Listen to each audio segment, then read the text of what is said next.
Xitoyliklar bizni urf-odatlarimizga aralashyapti. Nima haqqi bor ularni?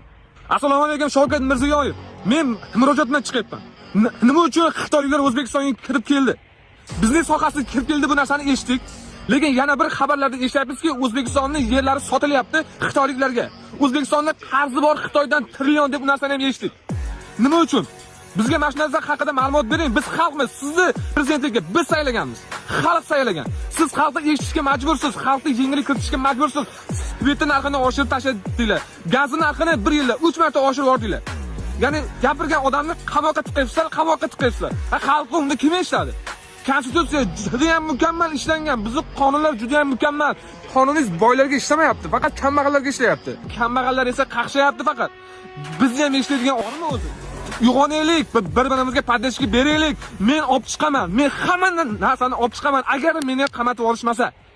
Men O'zbekistonni yomonlamoqchi emasman.